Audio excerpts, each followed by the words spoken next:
There are 3 bottles sitting on the potting bench in my garage right now. A brown glass bottle of neem oil, a green bottle of dish soap that came straight out of my own kitchen sink, and a blue jug of hydrogen peroxide from the medicine cabinet. Nearly every gardener I know owns at least one of the 3, and plenty of us own all 3, and plenty of us reach for whichever one is closest when we walk out to the tomato bed and find something chewing. So why do these same 3 bottles turn one backyard around and do absolutely nothing at all for the fellow across the street who bought the very same brands on the same afternoon? It isn't the bottles. 2 of these 3 are not doing what you believe they're doing, and the third one is so different from the other 2 that lining them up as if they were competitors is a little like comparing a hammer to a mop. And stay with me right to the end, because that third one, the neem oil, is not really a killer at all. What it actually does happens quietly inside an insect's body over about 4 days, and there's one line on the back of the label that decides whether your bottle can even do it. Once you know that, you will understand exactly why 2 neighbors can buy the same brown bottle, use it the same way, and get opposite results. I'm Bill, though most folks online know me as Backyard Bill. I've spent 30 years learning things the hard way on a little piece of land in rural Ohio, and for too many of those years I fought my own garden with a rototiller, a bag of 10-10-10, and a shelf of sprays I couldn't pronounce. I lost that fight every single summer. My greatest teachers live right across the fence in the Amish community. I'm blessed to call my neighbors, and most of what I know about a garden that defends itself I learned from my friend Daniel. So how does a man end up with 3 different bottles standing by the back door in the first place? For me, it happened one problem at a time. Squash bugs one June, so I bought something. Powdery mildew on the cucumbers that August, so I bought something else. Aphids the following spring. After about 15 years of that, I had a shelf in the garage that ran me better than $200 every season to keep stock, and my garden was no healthier than it had been the year I started. It was worse, if I'm being honest with you.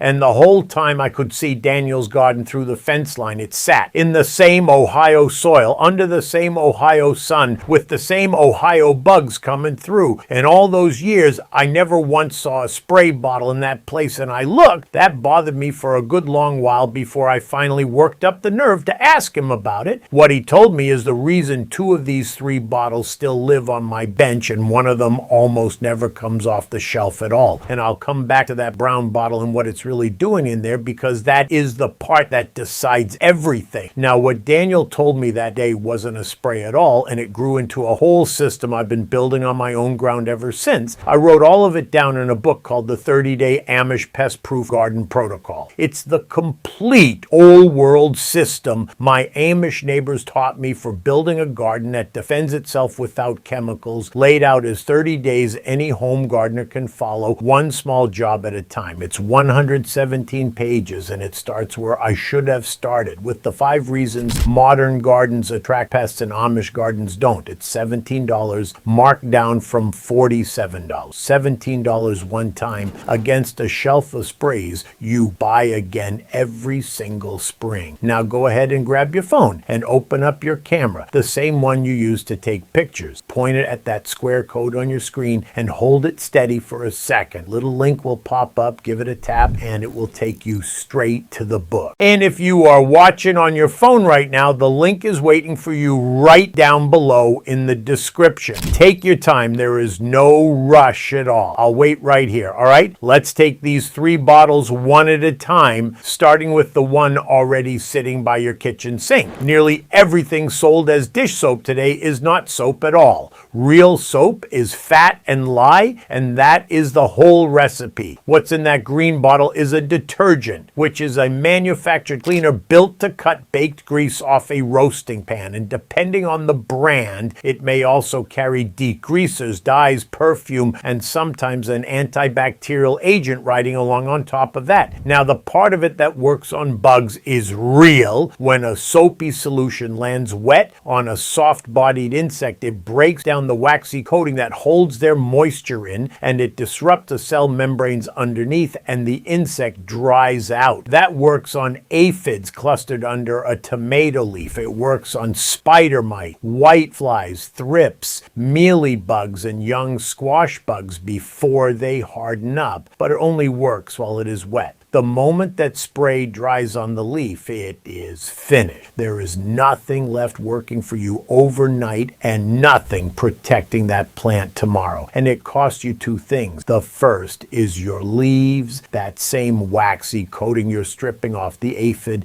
Your plants have one of their own, and soap does not know the difference between the two. On a hot afternoon, on a fuzzy leaf like squash or a waxy one like cabbage, that stripping shows up as burned edges and spotted tissue about a day later. The second cost is the one that took me years to see. Soap does not tell an aphid from a ladybug larva. The larvae of ladybugs and green lacewings are soft-bodied, and those are the ones already out in your garden eating your aphids for free every single day at no charge to you. A blanket spray of soapy water kills them right along with the pests, and then the pests come back faster than the helpers do, because aphids breed faster than anything that eats them. So here is how I use it. On the rare day I use it at all: 1 to 2 teaspoons of a plain mild liquid soap in 1 quart of water. That is teaspoons, not tablespoons, and 1 quart, not 1 gallon. Nothing antibacterial, nothing with bleach in it, nothing sold as a heavy duty degreaser. Test it on 3 or 4 leaves first, then wait a full day and go look at those leaves before you take it any further. Take your time on that step. There's no rush. Spray early morning or evening, never in direct sun, and never when it is above 90 degrees. Get the undersides of the leaves because that is where they live, and spot spray the one plant that has the problem, not the whole bed. One more thing on the soap, and it matters. Soapy water belongs on the leaf, not poured into the soil at the base of a plant. Soap in your soil does nothing at all to the bug and plenty to the life underneath it. That's dish soap, honestly told. A fire extinguisher, not a heating system. Now the blue jug. Hydrogen peroxide is water with 1 extra oxygen atom hanging off it, and that extra atom is not happy there. The 3% kind from the drugstore is stable enough in a dark bottle, but the second it touches something living, that oxygen tears loose and burns whatever it lands on. That's why it foams on a cut finger. That is oxidation, and it is fast and it is completely blind. It does not care what it burns. So what happens when you spray it on aphids on a rosebush? Almost nothing useful. It breaks down in seconds against plant tissue in daylight, and in the few seconds it does have, it is just as happy to damage the leaf as the insect. As a bug spray on foliage, it's one of the weakest things you can reach for and one of the easiest ways to spot a good leaf, but I keep a jug of it, and here is where it earns its place. It is a sanitizer, and a good one. I use it on seed starting trays and use nursery pots at the end of the season. I wipe my pruners with it between cuts when I'm cutting a diseased branch out of a shrub, so I'm not carrying that problem down the row with me. It works fine as a quick soak for seeds before planting, and there is one true garden pest job it does well, which is fungus gnat larvae in potting soil. 1 part of the 3% peroxide to 4 parts water poured through the pot as a drench. That's 1 part peroxide to 4 parts water. It kills the larvae in the top of that soil on contact and then breaks down into plain water within the hour. That is the only pest job I trust him. Where it goes wrong is exactly what you'd expect from a sanitizer. Poured onto garden soil, it does what sanitizers do. It burns the soil life, the bacteria and the fungal threads feeding your plant roots, the little workers that make a garden bed behave like a living, the bacteria and the fungal threads feeding your plant roots, the little workers that make a garden bed behave like a living thing instead of a bucket of dirt. All of that is organic matter, and all of it is fair game. You'll also hear folks say peroxide adds oxygen to the root zone. That oxygen's gone in minutes. Whatever you gained, your soil paid for. So my verdict on the blue jug is that it belongs in the potting shed. It's a cleaning product and a very good one. It is not garden spray. Now the brown bottle neem oil is pressed out of the seed of the neem tree, an evergreen that grows across India, where it has been used on gardens and crops for a very long time. It isn't new and it isn't exotic. It's an old tool that arrived here late. There are really two different things inside that bottle, and the difference between them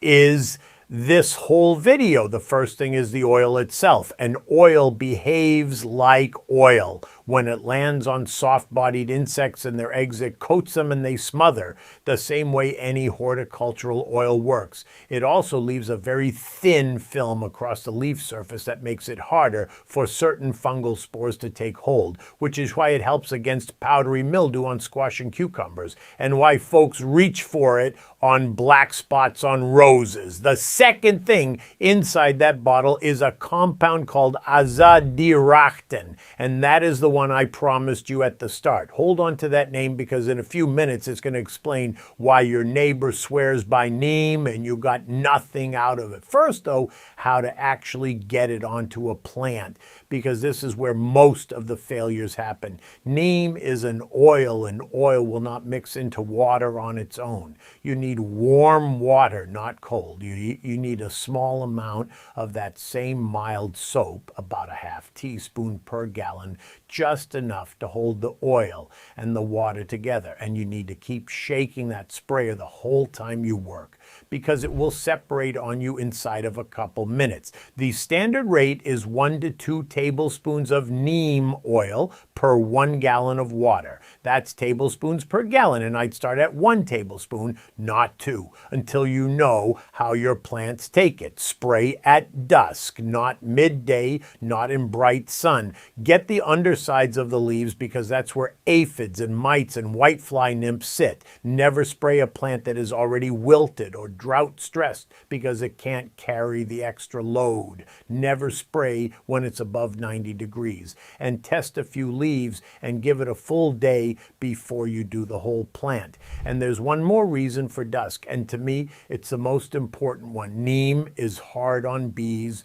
while it's wet. At dusk the honeybees are back in the hive and the bumblebees have quit for the day. By sunrise that spray is dried down and it's far gentler on them. If you do nothing else, I say today, do that one. So there's the honest ranking, and it isn't close. The hydrogen peroxide is a cleaning product. It's excellent on pots and trays and pruners, and it has that one job with fungus gnat larvae in potting soil. It does not belong in your beds. The dish soap is real, but it's blunt. It works only while wet. It can burn a leaf, and it kills the helpers along with the pests. It's a spot treatment for one plant on one bad morning. The neem oil is the only one of the three that does something beyond killing whatever it lands on, and the only one with a real place in a plan instead of a panic. But I want to be careful here, because I've watched folks take that ranking and simply go buy a bigger bottle of neem, and that isn't the lesson at all. When I finally asked Daniel why I had never once seen a spray bottle in his place, he didn't answer the question I asked him. He asked me for one instead. He wanted to know what I was doing on all the days I wasn't spraying. I didn't have an answer for him. I sprayed, and then I waited, and then I sprayed again. That was my entire system. What he told me once he got around to it was that a spray is the last thing you reach for and never the first, and that the work deciding your whole summer happens long before any bug shows up. It's not about fighting nature. It's about working with it.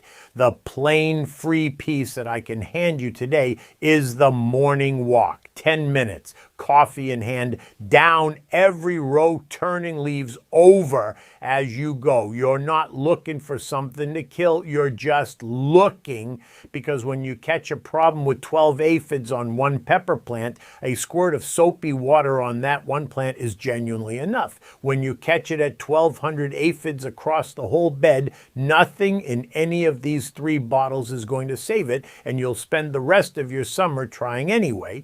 Daniel walks his his rows every morning before the dew burns off. He's done it his whole life. That walk is the reason he doesn't own a spray bottle. Now, I owe you the thing I promised at the very beginning. Azadirachtin, that compound in the brown bottle, is not a poison in the way you're picturing poison. It doesn't land on a bug and kill it.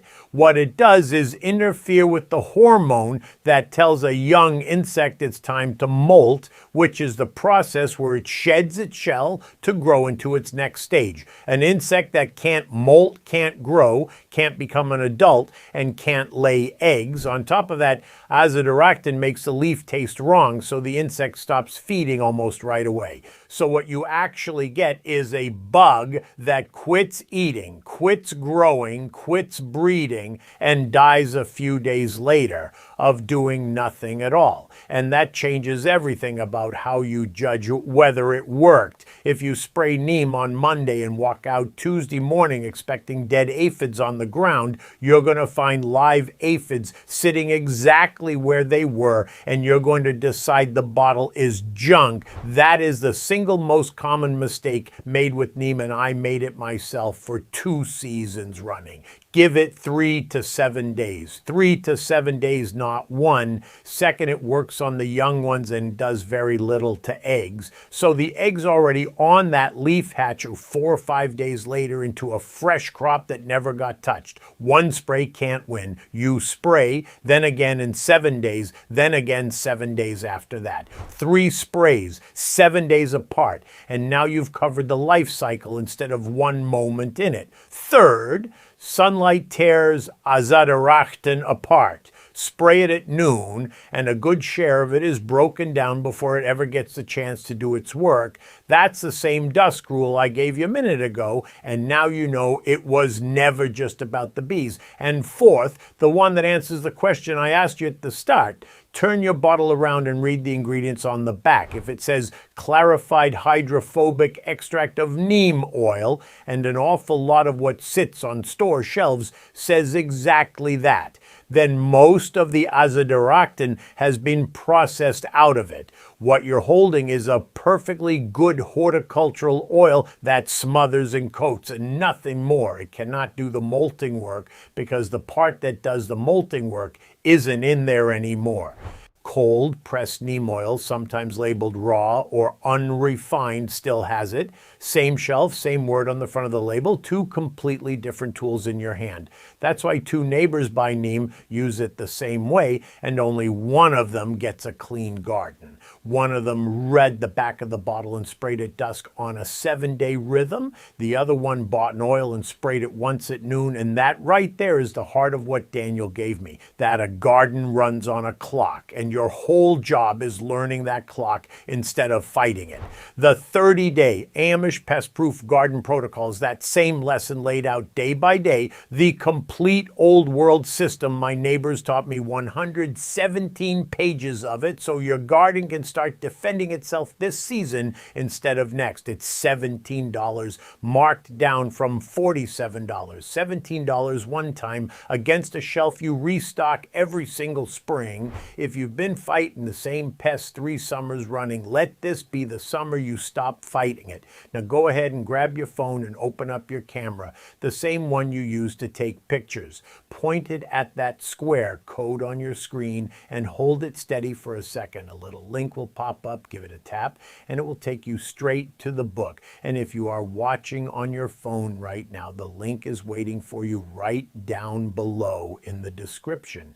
Take your time. There is no rush at all. I'll wait right here. So there it is. Peroxide for your pots and your pruners, soapy water for 1 plant on 1 bad morning, and neem oil at dusk on a 7-day rhythm if the back of that bottle says cold pressed. Now tell me in the comments which pest is winning in your garden right now and what you've thrown at it so far. I read every single one, and next time I'm going to show you the flower my Amish neighbors plant at the end of every single row, and the 2 jobs it quietly does that have nothing at all to do with how it looks. Work with nature, not against it, and I'll see you in the garden.